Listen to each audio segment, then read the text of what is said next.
शांति। हरि ओम श्री गुरुभ्यो नमः। हरि ओम।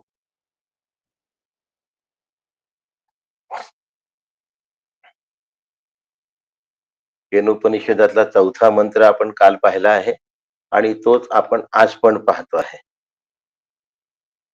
हा मंत्र एवढा सविस्तर का म्हणून बघतो आहे, याचं कारण असं आहे की मंत्र क्रमांक 5, 6, 7, 8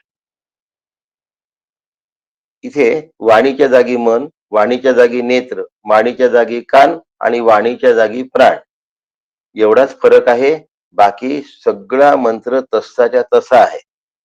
आणि म्हणून पुढचे जे 4 मंत्र आहेत त्याचं जास्त स्पष्टीकरण म्हणजे जवळपास स्पष्टीकरण करावंच लागणार नाही. तुम्ही स्वतः सुद्धा ते करू शकाल. त्याच्यामुळे ते 4ही मंत्र एका दिवसात उद्या आपण पूर्ण करूया आणि आज हा मंत्र आपण सविस्तररित्या पूर्ण करूया. कालही घेतला आणि आज मग फक्त तिथे वाणीच्या जागी मन ठेवायचं आहे. इतकं सोपं असल्यामुळे पुढच्या मंत्रांमध्ये फार बोलावं लागणार नाही आहे.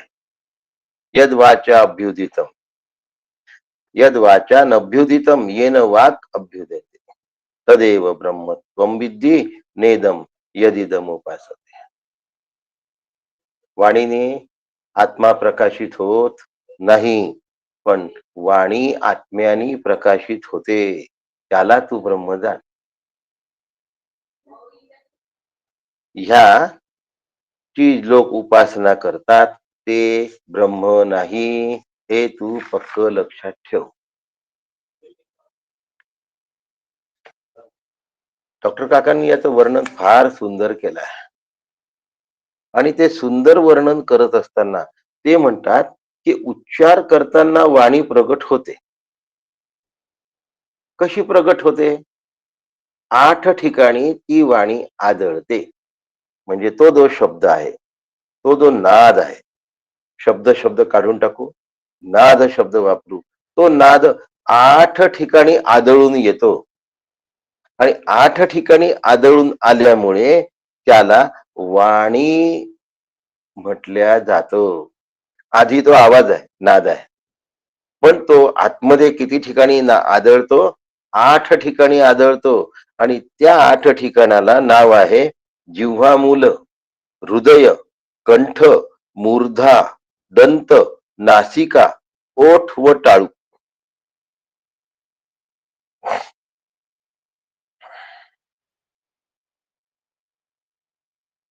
जिव्हामूल, हृदय, कंठ, मूर्धा, दंत, नासिका, ओठ व टाळू असे ते 8 ठिकाणी तो नाद आदळल्यानंतर त्यातून शब्द म्हणजे अक्षर प्रगटत. अ शब्द आहे, क शब्द आहे, प शब्द आहे, ज शब्द आहे. हे कसे तयार होतात? 8 ठिकाणी आदळून तयार होतात. नाद 8 ठिकाणी आदळला जातो आणि त्यातून ते अक्षर प्रगटत. आणि म्हणून या 8 ठिकाणाचा आधार घ्यावा लागला की नाही त्या नादाला. म्हणजे नाद आधाराशिवाय होऊ शकत नाही. शंकराचार्यांनी या ठिकाणी उदाहरण दिलं आहे की ब्रह्म हा जो शब्द आहे, हा शब्द 8 ठिकाणी आदळून बाहेर येतोय. आता बाहेर आल्यानंतर हे ब्रह्म समजलं का हो? नाही समजलं. म्हणजे ब्रह्म म्हटल्याने ब्रह्म समजत नाही. मग काय म्हणावं लागतं? ते अनादि आहे असं म्हणावं लागतं आणि ते अनंत आहे असं म्हणावं लागतं. आता ब्रह्म म्हटल्यानंतरही ब्रह्म समजत. पहिले नाद 8 ठिकाणी आदळल्याशिवाय त्यातून अक्षर तयार होत नाही. अक्षरांची जुळवणूक केल्याशिवाय शब्द तयार होत नाही. ब्रह्म हा शब्द आहे आणि या शब्दांना सुद्धा अर्थ पाहिजे तसा प्राप्त झालेला नाही. म्हणून त्याला अनादि म्हणावं लागतं आणि त्याला अनंतही म्हणावं लागतं. म्हणजे संकेतही आला. आधार पहा. पहिल्यांदा नादाला आधार कशाचा आलाय? इंद्रियांचा. 8 ठिकाणी आदळला. आदळल्यानंतर अक्षर तयार झालं. अक्षराची जुळवणूक झाली, जुळवणुकीतून शब्द तयार झाला आणि शब्दातून संकेत झाला. त्या संकेताचं स्पष्टीकरण करण्यासाठी अनादी आणि अनंत अशा शब्दांचा पुन्हा वापर करावा लागला.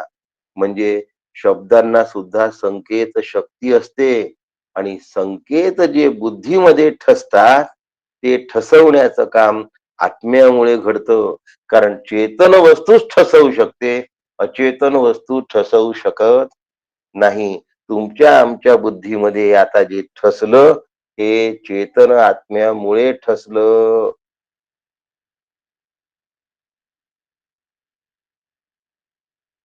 किती परावलंबी आहे एक शब्द. मग शब्द जर एवढा परावलंबी आहे, शब्दांना जर इंद्रिया इत्यादींचे आधार घ्यावे लागतात, तर तो आधार घेणारा आधेय शब्द, जो आधार घेतो त्याला आधेय, जो आधारावर अवलंबून असतो त्याला आधेय असतो.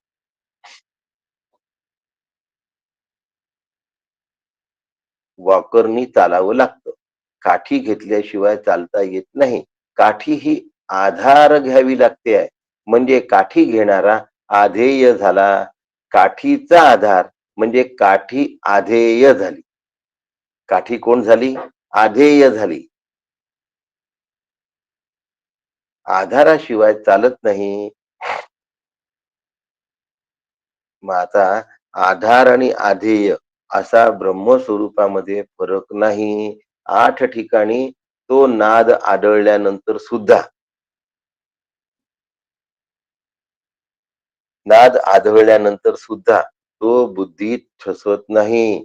चेतन आत्म्यामुळे तो बुद्धीत ठसतो.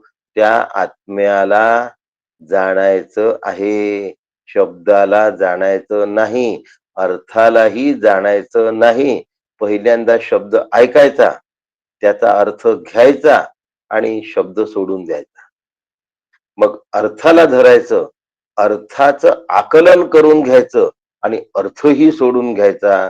आणि अर्थ सोडल्यानंतर बुद्धीमध्ये जे ठसलं ते ज्या चेतनायुक्त आत्म्यामुळे झालेलं आहे. बुद्धीकडून हे होत नाही, बुद्धीत ठसलाय, चेतनायुक्त आत्म्यामुळे ठसला आहे. तो आत्मा मी आहे. वाणी का बरं प्रगट करू शकत नाही? हे इतकं सगळं सांगतो आहे. मग प्रवचनकाराला मी आत्म्याबद्दल सांगतो असं कधीही अहंकार येता उपयोगाचा नाही. मग का बरं वाणी सांगते?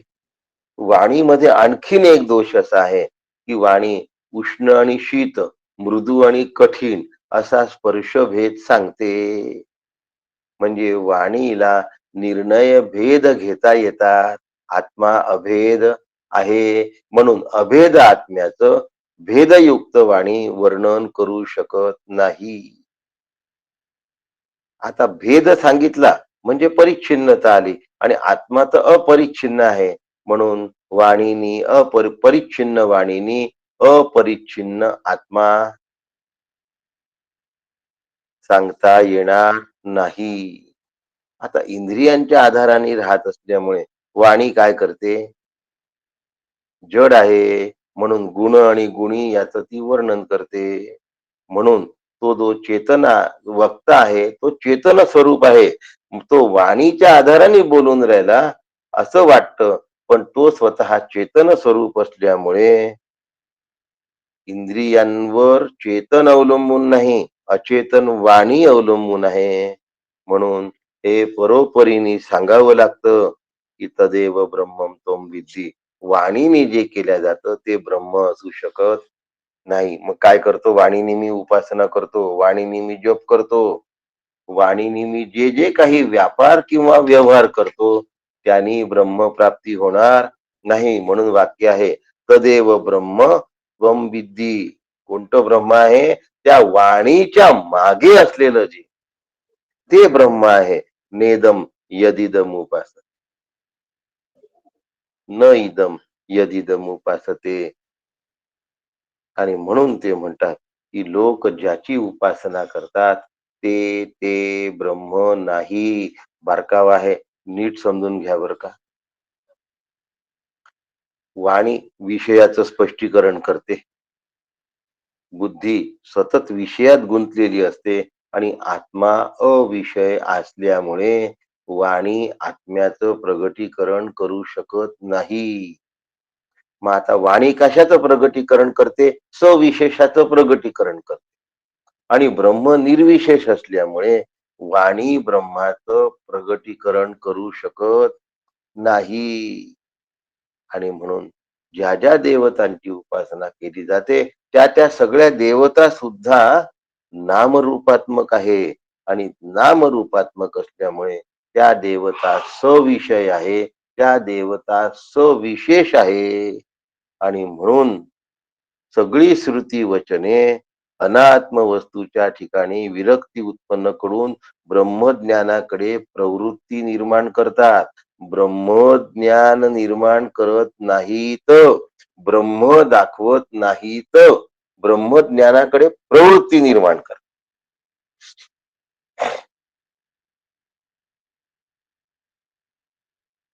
म्हणून प्रवचनकारांनी मी आत्मा सांगितला असं कधीही समजू नये, पहिली गोष्ट.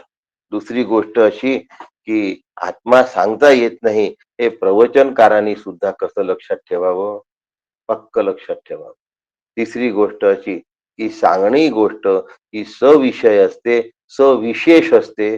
आत्मा निर्विषय आहे, निर्विशेष आहे. विषय आणि विशेष यातला फरक कळतो का?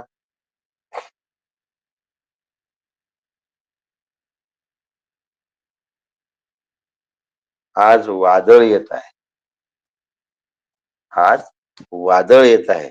टीव्हीवर कल्पना असेल तुम्हाला, कोस्टल एरियाज त्याचे ठरलेले आहेत, त्या ठिकाणी वादळ येत आहे. वादळ येणं हा विषय आहे, वादळ येणं हा विषय आहे की वादळ येत आहे, वादळ येत आहे. आज तुम्हाला सगळ्या बातम्या सापडतील की आज वादळ येत आहे. टीव्ही लावून बघा. वादळ येणं हा विशेष विषय आहे.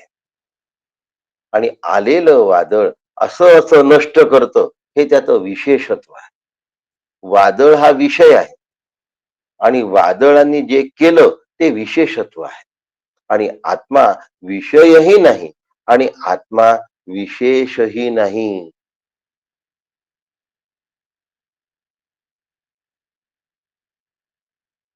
पांढऱ्या रंगाची गाय, पांढरा रंग हा काय झाला, विशेष झाला. आणि म्हणून विशेषण जे असतं ते आत्म्याला कधीही नसतं. आत्म्या सामान्य आहे, आत्मा निरवयव आहे, निरुपाधिक आहे, अरूप आहे. म्हणून आत्मा कोणाचा विषयही होऊ शकत नाही, आत्म्याला विशेषही प्राप्त होऊ शकत नाही. म्हणून आत्मा निर्विषय आहे, आत्मा निर्विशेष आहे. वाणी विषयाचं प्रगटीकरण करते, वाणी विशेषत्वाला खुलवून सांगते. म्हणून वाणीनी आत्मा कळू शकत नाही, नाही आणि नाही. म्हटलं का? शंकर भाष्यांवर काकांनी ह्या केलेल्या ओव्या आहेत, ज्याचं सार मी तुमच्या समोर सांगितलं. काल वेगळ्या अँगलनी मांडला होता, अग्नी देवता आहे वगैरे या अँगलनी मांडला होता. पण आज काय कोणत्या अँगलनी मांडतो आहे? शंकर भाष्याच्या अनुषंगाने आणि काकांच्या ओव्यांच्या अनुषंगाने आज हे त्या ठिकाणी मांडतो आहे. आणि म्हणून ही गायसी बोलणी पुन्हा पुन्हा जी सांगणी, ती बुद्धी माझे ठसावणी व्हावी म्हणून. हे बुद्धीमध्ये ठसलं पाहिजे म्हणून पुन्हा सांगतो आहे. आगमेन तू शक्यते. वेदांत शास्त्रच आत्मज्ञानाचे प्रमाणभूत शास्त्र आहे असे म्हणतात. ते कसे? मग वेदांत शास्त्र कशाचे ज्ञान देतं? तर वेदांत शास्त्र अज्ञानाचा विध्वंस करतं. आत्मविद्या, आत्मज्ञानच गरजेचे आहे, योग्य आहे, अज्ञानातून उपयोगी नाही. मग आत्म्यात झालेला अनात्म्याचा अध्यासाचा निराश करणे आवश्यक आहे. वाणी त्या अध्यासाचा निराश करायला मदत करते, आत्मा दाखवायला मदत करत नाही.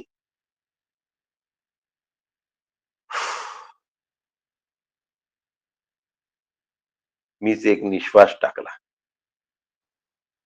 या गोष्टी समजावून सांगणं खूप कठीण आहे, तरीही प्रयत्न करतो.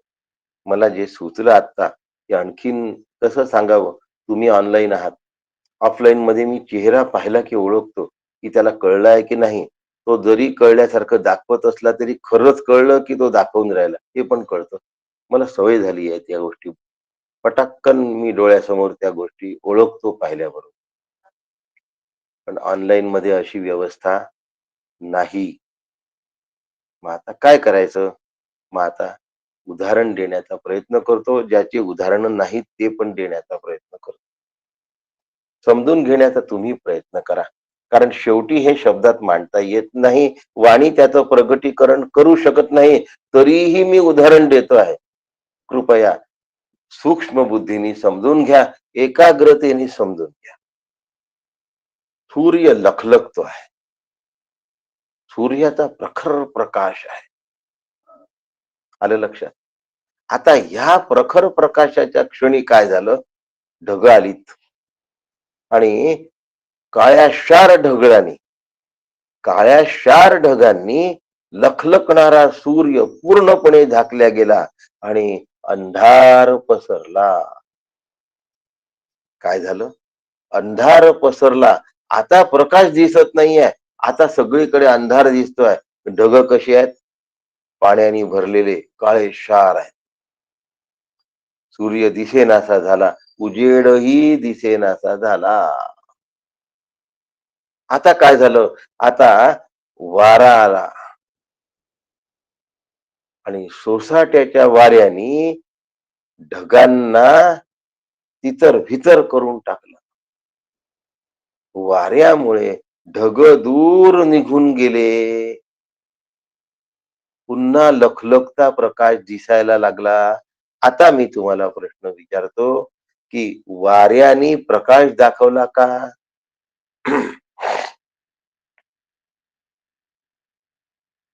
एखादं कोणी उत्तर देईल का?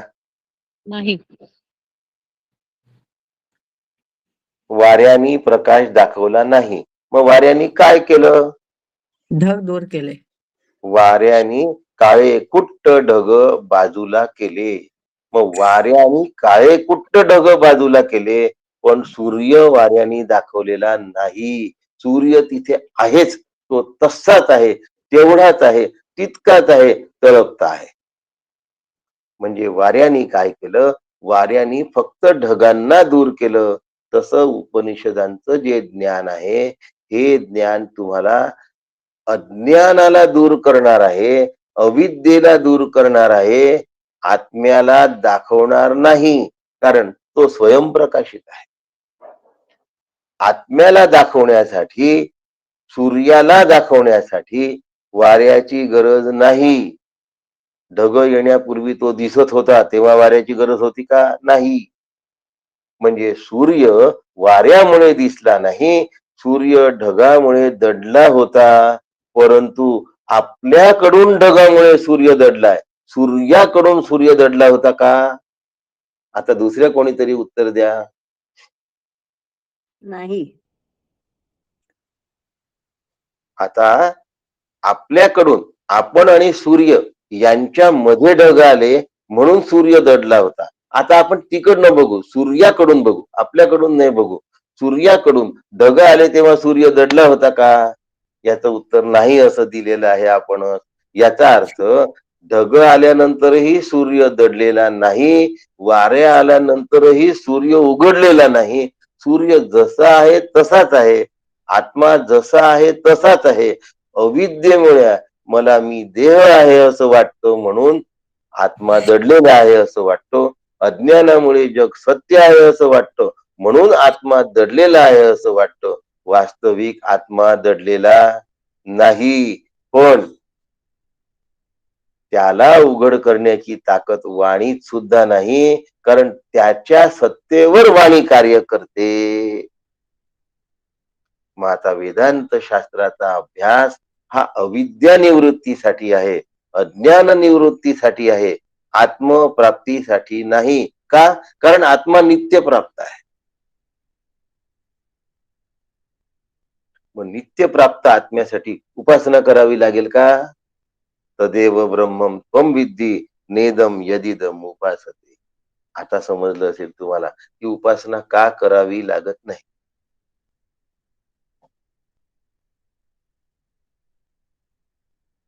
म्हणून आत्मप्राप्तीसाठी काही करावं लागतं का? नाही करावं लागत.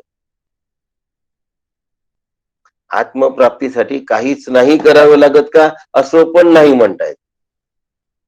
का? कारण त्याची प्राप्तीच नाही आहे. तो नित्य प्राप्त आहे. म्हणून आत्मप्राप्तीसाठी काहीच करावं लागत नाही असं म्हणता येत नाही. आत्मप्राप्तीसाठी खूप काही करावं लागतं असं सुद्धा म्हणता येत नाही. दोनही करून वाचा पंगू झाली, अपंग झाली. मग उपासनेने आत्मा प्राप्त होतो का? नाही होत. मग काय होतं? चित्ताची शांती होते. कर्माने काय होतं? चित्ताची शुद्धी होते. उपासनेने काय होते? चित्ताची शांती होते. मग जन्मभर उपासनाच करायची का? चित्ताचा चैतन्यात लय झाला पाहिजे, पुढचं पाऊल उचललं पाहिजे की नाही? पण ज्ञान झाल्याशिवाय पुढचं पाऊल उचलावंसं वाटत नाही. तोपर्यंत त्याला उपासनेची रुचीच असते. काका म्हणतात तो उपासनेचाच अधिकारी आहे. त्याला जेव्हा पुढे असं वाटेल अभ्यास करून जावं, त्या वेळेला तो येईल. तोपर्यंत त्याला उपासना करू द्या. त्याची उपासना मोडू नका. मग करू द्यायची. खूप जाणवतं. माझ्या काही सहवासातले लोक आहेत, हे सगळं ऐकतात. पण ऐकलेलं आतमध्ये ठसलेलं नसल्यामुळे जे करायचं तेच करता. मग असा व्यक्ती जर कर्माचा अधिकारी असेल तर त्याला कर्म करू द्यावं. उपासनेचा अधिकारी असेल तर त्याला उपासना करू द्यावी. त्याला सांगू नये की यांनी हे प्राप्त होत नाही. यथायोग्य वेळ येईल तेव्हा त्याला ज्ञानामध्ये उत्कंठा निर्माण होईल आणि कर्म करणाऱ्याला उपासनेमध्ये उत्कंठा निर्माण होईल. मग कर्म करणारा उपासना करायला लागेल. उपासना करणारा ज्ञानाभ्यास करायला लागेल. आणि वरच्या अभ्यासामध्ये शिरला की हा अभ्यास मग गौण ठरतो आणि मग तो ज्ञानाचा अभ्यास करतो. तोपर्यंत त्याला आपण जे करतो त्याचाच अभिमान असतो. ज्ञानाचा अभ्यास सुद्धा अभिमान धरण्यासाठी नाही, अज्ञान निस्तरण्यासाठी आहे.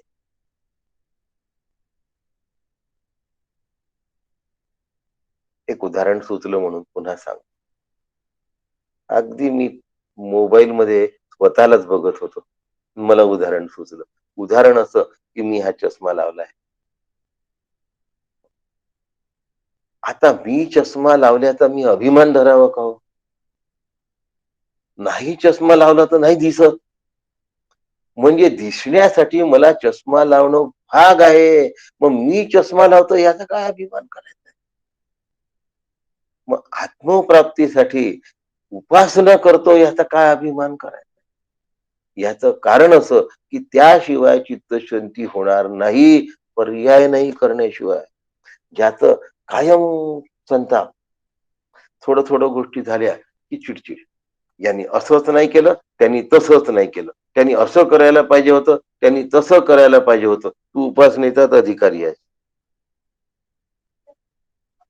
तू उपासनेचाच अधिकारी आहे. अजून ज्ञानाचा अधिकारी झाला नाही. जरी उपनिषद ऐकत असला तरीही आत्मस्वरूपावर झालेल्या अध्यासामुळे जीव स्वतःला करता भोगता सुखी दुःखी संसारी जन्म घेणारा मरणारा असं समजतो.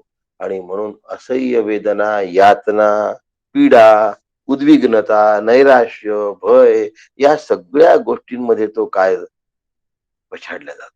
याला अनर्थाचं संकुल म्हणतात. संकुल समजतं तुम्हाला? अपार्टमेंट. अपार्टमेंट मध्ये खूप फ्लॅट्स असतात. तसं हे अनर्थाचं संकुल आहे. याच्यामध्ये वेदना असतात, याच्यामध्ये पीडा असतात, याच्यामध्ये सुख असतं, याच्यामध्ये दुःख असतं, जन्म असतो, मृत्यू असतो, भय असते, उद्विग्नता असते, नैराश्य असते. याला अनर्थाचं संकुल असं म्हणतात. आणि मग तो या नैराश्यातून दूर होण्याचा प्रयत्न करतो, उद्विग्नतेतून दूर होण्याचा प्रयत्न करतो, मरणाचं भय वाटू नये म्हणून दूर होण्याचा प्रयत्न करतो. आणि या सगळ्या अध्यासाची निवृत्ती होण्याची गरज आहे. म्हणून आत्मविद्याच या अध्यासाला दूर करते. म्हणून अध्यात्मविद्या म्हणजेच आत्मविद्या या अध्यासाला दूर करते, आत्म्याला दाखवत नाही. म्हणजे या विद्या सुद्धा तात्कालिक आहे. म्हणून उपनिषदांचा अभ्यास सुद्धा आत्मज्ञानाच्या उंबरठ्यावर नेतो, आत्मज्ञान करून देत नाही. म्हणून उपासना केली तरी ब्रह्म दिसत नाही आणि ज्ञानाभ्यास केला तरीही ब्रह्म दिसत नाही. या ज्ञानाभ्यासाला पण सोडावं.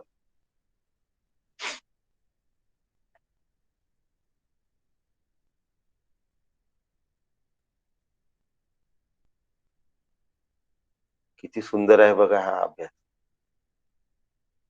मी कर्म, उपासना आणि ज्ञान याचे एक छोटे छोटे तुम्हाला फरक करून सांगतो. एक्झॅक्टली बारीक फरक त्या उदाहरणात देता येणार नाही, मला उदाहरण सुचलं ते सांग. नदीच्या पैल तीरावर जायचंय आणि नावेशिवाय पर्याय नाही, पोहणं येत नाही. मग तो काय विचार करतो, नाव कुठे मिळेल याचा शोध घेतो, पायपीट करतो वगैरे वगैरे वगैरे. आणि या सगळ्या पायपिटीतून एका काठाला नाव दिसते, वल्लवण्याची ते पण दिसतं. आता त्याला कर्माचं हे झालं त्याचं. आता तो नावेत बसला. नावेत बसल्यानंतर तो आता वल्लवायला सुरुवात करतो. उपासना सुरू झाली. कर्म थांबलं तिथे आणि सूक्ष्म कर्म म्हणजे उपासना सुरू झाली. आणि नाव तो काय करतोय आता, चालवतोय अशी अशी, ते फिरवतोय. आता पलीकडच्या काठापाशी गेल्यानंतर तो विचार करतो, कोणत्या ठिकाणी नाव लावली म्हणजे आपल्याला नीट उतरता येईल. जमीन भुसभुशीत नसावी, पाय देण्यात दिल्यानंतर ती जमीन टणक असावी, नाही तर आपणच पाण्यात पडू नाव सोडल्यानंतर. आणि कशी वल्लवली म्हणजे मी त्या दिशेला जाईल, ज्ञानाचा अधिकार. कर्म सोडलं म्हणून नाव वल्लवणं सुरू केलं आणि उपासना सुरू झाली. मग आता उपासनेचा अभिमान धरायचा का नाही? ती उतरली कुठे पाहिजे, कडक सरफेस असला पाहिजे, काठ बरोबर चांगला असला पाहिजे, आपल्याला पाय ठेवता आला पाहिजे, तो आतमध्ये गेला नाही पाहिजे. म्हणून काठ निवडला, ज्ञानाभ्यास झाला. आता उपासना सुटली, वल्लवणंही बंद झालं आणि ती नाव बरोबर तिथे लावण्याचा सगळ्या प्रयासाचा ज्ञान झालं. त्याचा विचार करून तो बरोबर त्या ठिकाणी उतरला. आता ज्ञान झाल्यानंतर जर तो उतरलाच नाही तर त्याचा काही उपयोग आहे का? म्हणून कर्मही सुटावं लागतं, उपासनाही सुटावी लागते आणि हे ज्ञान सुद्धा सुटावं लागतं. आता उतरल्यानंतर नाव, नावीचं ते वल्लवणं, कोणत्या जागी उतरवलं पाहिजे, सगळे विचार संपले. आता भूमीवर चालण्याचा आनंद आहे. म्हणजे ज्ञानाची सुद्धा आवश्यकता त्या ठिकाणी संपलेली आहे. म्हणून नेदम यदिद न उपास, म्हणून ब्रह्म अनुपास्य आहे. मग आता काय करायचं? रज्जूच्या ज्ञानाने रज्जूतील भासात्मक सर्प निराश झाला, अधिष्ठान रज्जू राहते. आत्म्याच्या ज्ञानाने भासात्मक देह जगत याचा निराश झाला आणि आत्मा दिसायला लागला, कळायला लागला. म्हणजे हे ज्ञान ज्ञानरूपतेमध्ये काय झालं, विलीन झालं. एकदा अध्यासाचा निराश झाला की अधिष्ठान रूपाने असलेलं आत्मा कळतो. म्हणून आत्मविद्या ही अध्यासाचा निराश करते आणि अमृतत्वाचा बोध करते. म्हणून आचार्य सांगतात, अध्यारोप अपवादाभ्याम निष्प्रपंचम प्रपंचते. आता संबंध भाष्य आपलं सहज स्पष्ट करणं चालू आहे. वाक्य भाष्य पण त्याच्यामध्ये आपण घेतलंय. पदभाष्य आणि वाक्य भाष्य, संबंध भाष्य आधी झालं, पदभाष्य आणि वाक्य भाष्य यांचं एकत्रीकरण करून सांगतोय. अध्यारोपाचा निराश करणे हेच आत्मविद्येचे प्रमुख कार्य आहे. म्हणून साधकाने सर्व प्रकारच्या वाणीचा निराश करावा आणि शब्दांच्या जंजाळामध्ये कधीही अडकू नये. शब्दजालम महारण्यम चित्त भ्रमण कारणम अथ प्रयत्नात ज्ञातव्य. शब्दाच्या जंजाळामध्ये अडकू नका. प्रवचन केलं की खूप छान वाटतं. मग या पुस्तकातलं सांग, त्या पुस्तकातलं सांग, त्या पुस्तकातलं सांग. मग माझ्यासारखा सांगणारा कोणी नाही असं वाटतं. आणि तू उत्तम सांगणारा आहेस की आत्मा आहे, गेलं आत्मभान. शब्द हे चैतन्य नसून शब्दाचे अतीत असणारा शब्दांचं जे अधिष्ठान आहे ते सगळ्या शब्दांना वाणीला सत्ता देतो, ठसवतो. तत् एव त्वं विद्धी. वाक्य काय आहे? तदेव ब्रह्मम त्वं विद्धी.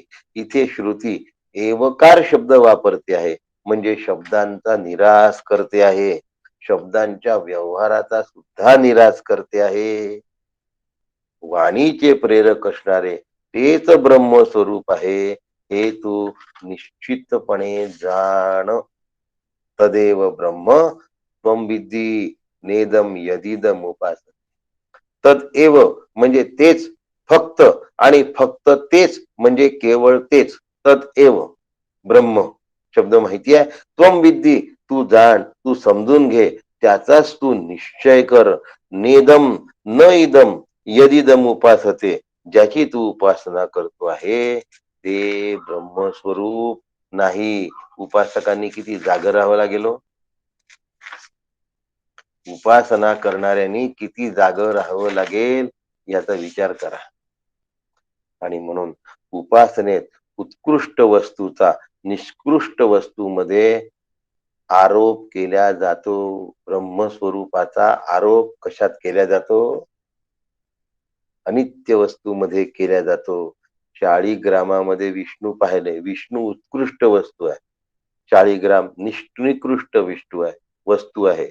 शिवपिंडीमध्ये महेश बघणे, पिंडीत महेश बघणे, याच्यामधून महेशाकडे लक्ष राहिलं तर जमलं, पिंडीकडे लक्ष राहिलं तर गडबड झाली. 40 ग्रामाकडे लक्ष राहिलं तर गडबड झाली. विष्णूकडे लक्ष राहिलं तर जमलं, मूर्तीकडे लक्ष राहिलं तर गडबड झाली. स्वरूपाकडे लक्ष राहिलं पाहिजे. आम्ही रोज घरी पूजा करतो, देवाच्या डोक्यावर पाणी पण टाकतो, अभिषेक पण करतो, घडा घडा घडा घडा मंत्र सुद्धा म्हणतो. पण ही सगळं उपासना अज्ञानांतर्गत होते. आणि अज्ञान अंतर्गत झाली की अधिकार भेदात त्याचं फळही तसं भेदाने मिळतं. भ्रमेणाहम भ्रमेणस्त्वम भ्रमेणो पासको जनाः. उपासना कशी करतात आहे? भ्रमानी करतात आहे. मी भ्रमरूप आहे, भ्रमेणाहम. भ्रमेणस्त्वम तू शब्द सुद्धा भ्रमरूप आहे. भ्रमेणाहम मी भ्रमरूप, भ्रमेणस्त्वम तू भ्रमरूप. भ्रमेणो पासको जनाः उपासना करणारे जनही भ्रमरूप आहे. भ्रमेणोपासकम जनाः भ्रमेणेश्वर भावस्तम. जीव आणि ईश्वर हा भावही भ्रमरूप आहे. भ्रमेणेश्वर भावस्तम भ्रममूलमिदम जगत. हे सगळं जग भ्रममूल आहे. मग भ्रममूल असलेल्या जगामध्ये उपासना करणे भ्रमेणेश्वर. एकाला ईश्वर समजायचं, एकाला जीव समजायचं. मग शास्त्रामध्ये उपासना का सांगितली? एवढा उपासनेबद्दल उपनिषद सांगत आहे, तर मग शास्त्रात उपासना का सांगितली? याचं उत्तर आचार्यांनी भाष्यामध्ये दिलाय, अधिकार भेदा. उपासना मोडण्यासाठी उपनिषद नाही आहे.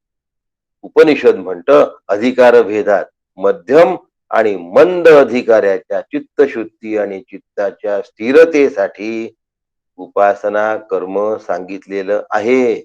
उपासना हे साध्य नाही. उपासनेत नेहमी द्वैत भाव असतो, उपासनेमध्ये नेहमी भेदबुद्धी असते. श्रुतीच सांगते मी त्यांची उपासना करतोय. भ्रमेणेश्वर भावस्थम, मी आणि ईश्वर असे दोन भाव झाले की नाही उपासनेमध्ये, म्हणजे भेदबुद्धी आली की नाही. मग भेदबुद्धीतून अभेद आत्मा कसा प्राप्त होईल.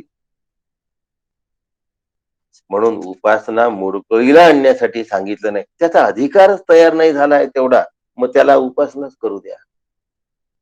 ब्रह्मा व्यतिरिक्त अन्य देय किंवा वेद्य वस्तूचा अभाव असल्या कारणाने स्वरूपामध्ये भेद असू शकत नाही. म्हणून स्वरूपाची उपासना करता येत नाही. नेदम यदिदम उपासते.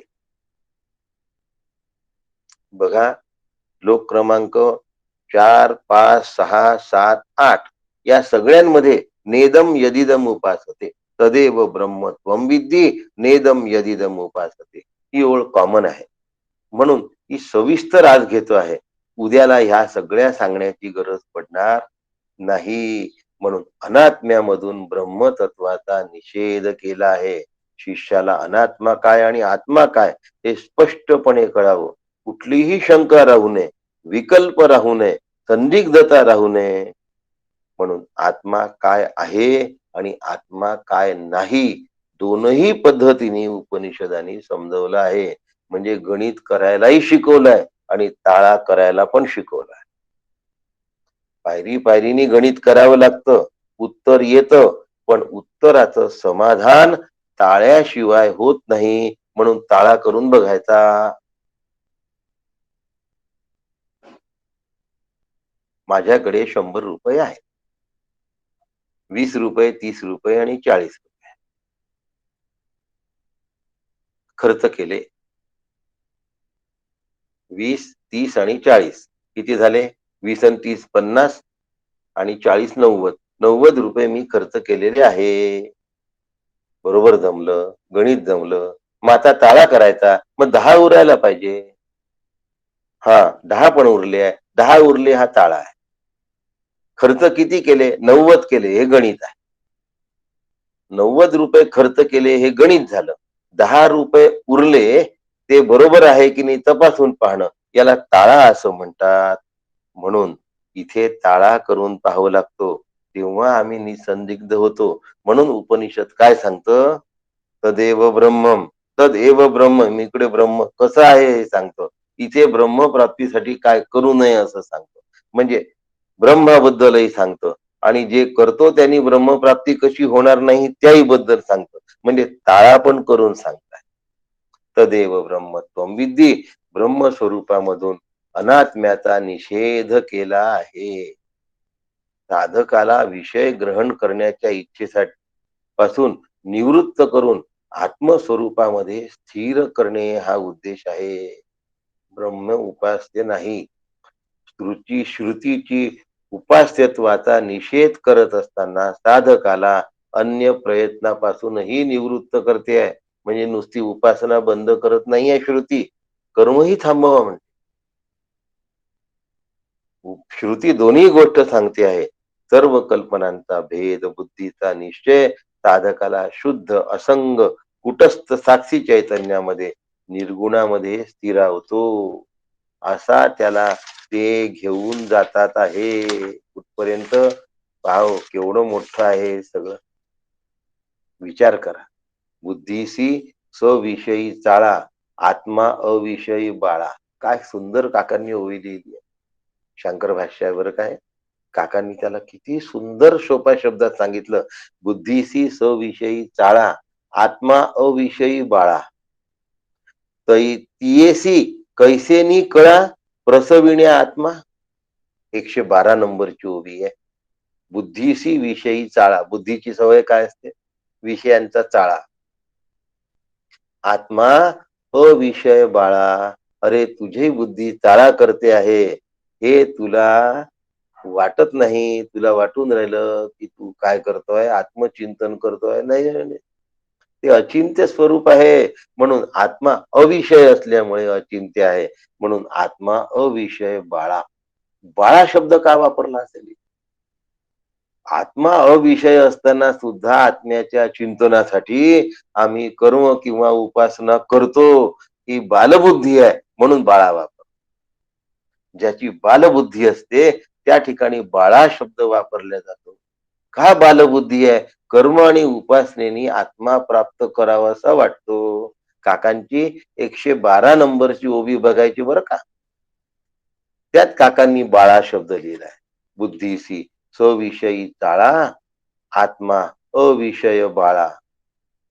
तियेसी कैसेनी कळा. पहा, कळाळा तिन्ही ठिकाणी आलाय. तियेसी कैसेनी कळा, प्रसविणे आत्मा. म्हणून त्या बुद्धीला आत्मा प्रसवण्यासाठी, निर्माण करण्यासाठी कळा येतीलच कशा? ती बुद्धी आत्म्याला जन्मच कसा देऊ शकते? प्रत्यक्षाधिके जे कळे ते सविशेष ती आकळे. 113.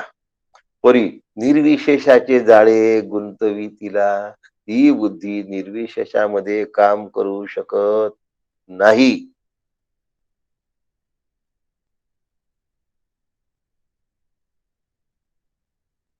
म्हणून आवर्जून सांगितलं आहे.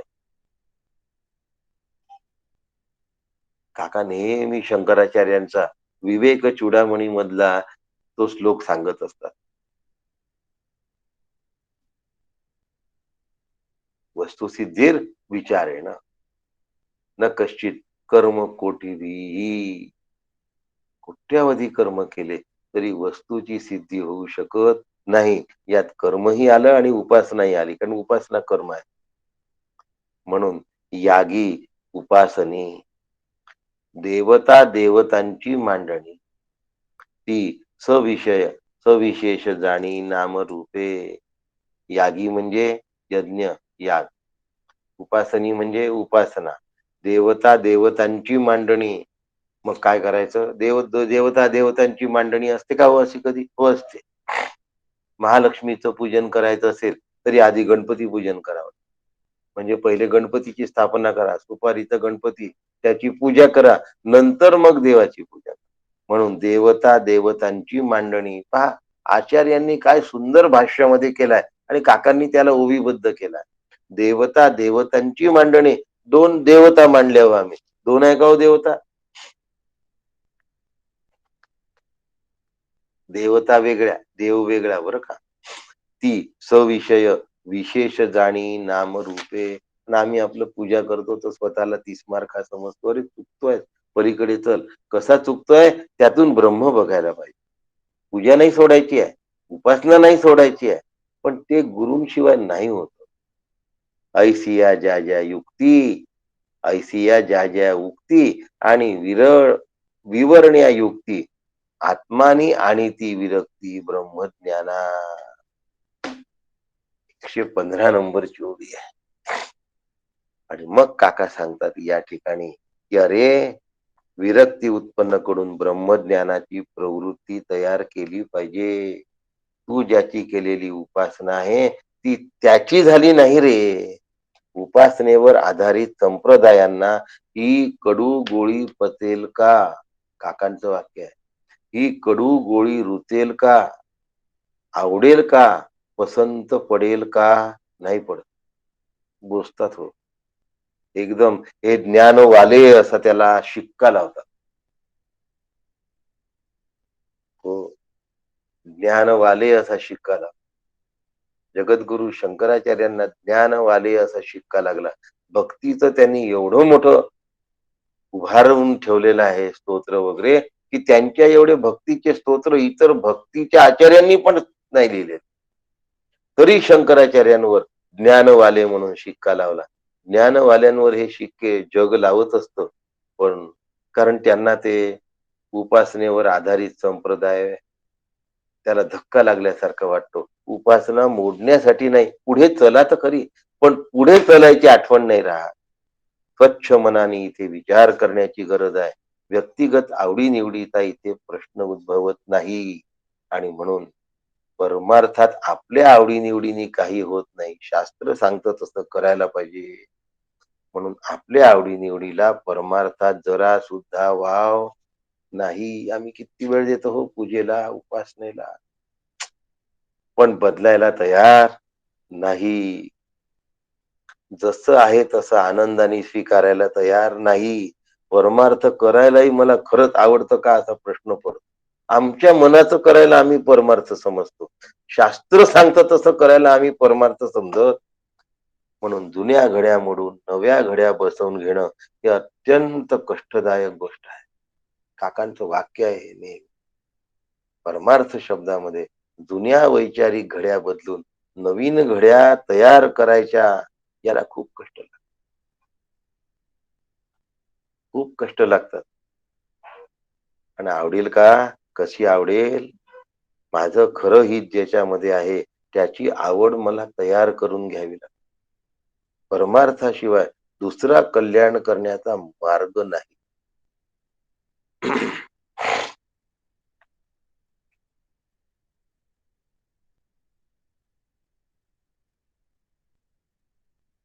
आम्हाला आवडत नाही हो. काय सांगू आता मी. जाऊ द्या. उदाहरणं देण्यात किती द्यायचे उदाहरणं? 7 मिनिटं शिल्लक आहे. उदाहरण देत नाही. शास्त्रशुद्ध परमार्थाची निवड आणि आवड निर्माण झाली. त्याची जर निवड केली तर मग तस्मात् शास्त्रम प्रमाण. संताची संगती, मनोमार्ग गती, आकळावा श्रीपती यांची. हो. कबीरावर सुद्धा आरोप लावले हो लोकांनी. सगुणाचे नि आधारे, निर्गुण पाविजे निर्धारे, हे सगळ्यांना समजतं. पण सारासार विचारे संत संगे, हे उत्तर चरण कोणी लक्षात ठेवत नाही. उपासना करणारे सगुणाचे नि आधारे, निर्गुण पाविजे निर्धारे मोठ्या ठसक्यात म्हणतात. पण सारासार विचार त्याच्या पुढे आहे ज्ञान, आणि ते संतांच्या अनुग्रहातून प्राप्त होतं. संतांच्या सहवासातून कळत. ज्याची ती उपासना करतो आहे ते हे ब्रह्म नाही.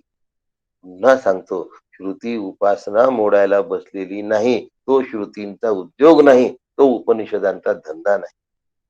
पण उपासनेला योग्य गती लावून देणं, योग्य दिशा देणं, हे श्रुती माऊलीचं सर्वश्रेष्ठ कार्य आहे. ती मला जाग करते. निर्गुणाशिवाय परिपूर्ण समाधान नाही, हे पक्क लक्षात ठेवा. आणि म्हणून नुसतं रामराम म्हटल्याने मी आत्मरूप होऊ शकत नाही. काय करावं लागेल? जपा वाचून आत्मतत्वाचं तत्वानुसंधान, अनुसंधान सर्वश्रेष्ठ आहे. जपाच्या पलीकडे असलेलं तत्व जाऊ द्या, कठीण आहे. याची प्रत्यक्ष भेटीशिवाय होत नाही. म्हणून शिवगडला मी शक्यतो शिबिरानंतर हितगुज करण्याचा प्रयत्न करणार आहे. ज्यांची भेट होईल थांबतील ते. शिबिर संपल्यानंतर, शिबिर झालं की बरेच लोक निघून जातात. जे थांबू इच्छित असतील त्यांच्यासाठी मी व्यक्तिगत वेळ देण्याचा प्रयत्न करणार आहे. नानासाहेब देवकरांनी ही इच्छा व्यक्त केली आणि खरंच होतं की आम्हाला आमच्या खाजगी अडचणी विचारायला सवडच नाही. आणि त्यांच्या इच्छेचा मान म्हणून आणि ते योग्य वाटल्यामुळे ही गोष्ट पुढे चालू ठेवली. साध्या नामस्मरणाच्या उच्चाराला फार निर्धार लागत नाही, थोडासाच लागतो. सरावानं उठता बसता जाता येता खाता पिता नामस्मरण जमतही, रामकृष्ण हरी म्हणतही. पण सगुणाला बघताना निर्गुणात जाणं कठीण आहे. याला नुसता निर्धार करून भागत नाही, विचार टिकवून ठेवावा लागतो. तो फार अवघड आहे. म्हणून सारासार विचार संत संग. खूप लोक आहेत जे म्हणतात आमचं नामस्मरण चालू आहे, पण अनुसंधानात नसतात, म्हणण्यात असतात.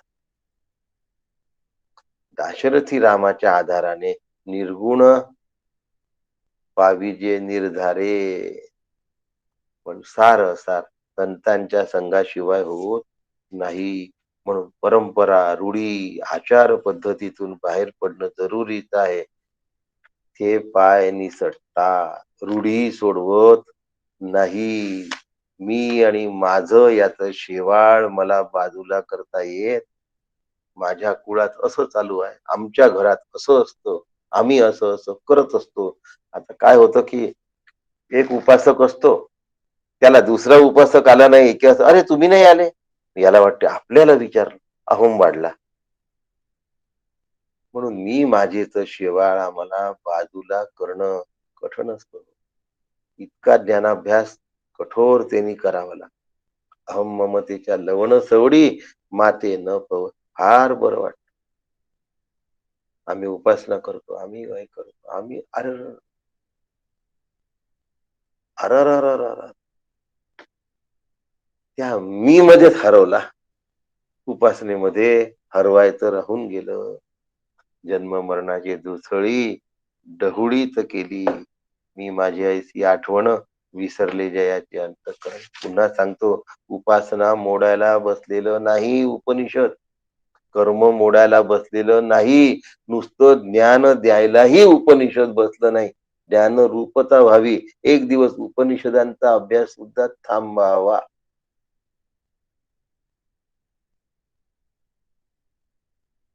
कोण करतं हो उपनिषदांचा अभ्यास? अंतःकरण करतं. म्हणून उद्याचा श्लोक आहे, यन मनसा न मनुते येनाहुर्न मनो. अंतःकरणाच्या अभ्यासाने होणार का? तदेव ब्रह्मम त्वं विद्धी. या अभ्यासाने सुद्धा होणार नाही. ही सुद्धा उपासनाच आहे. म्हणून आत्मज्ञानाची युक्ती सांगतात आहे आणि ती युक्ती उद्यापासून 4 श्लोकांमध्ये मी सांगणार आहे. यातलं उत्तर चरण सविस्तर सांगून झालंय काल आणि आज मध्ये. आता यन मनसा न मनुते, यत चक्षुषा न पश्यती, यत श्रोत्रेन न शृणोती, यत प्राणेन न प्रणीती. म्हणजे त्या 4 श्लोकांचं फक्त पहिली ओळ आपल्याला घ्यायची आहे. दुसरी ओळ सविस्तर घेऊन झालेली आहे 4ही श्लोकांची. त्याच्यामुळे उद्या 4 श्लोकांच्या पहिल्या ओळी घेऊन आपण हा विषय 4ही श्लोक पूर्ण करू आणि पहिला खंड पूर्ण करू.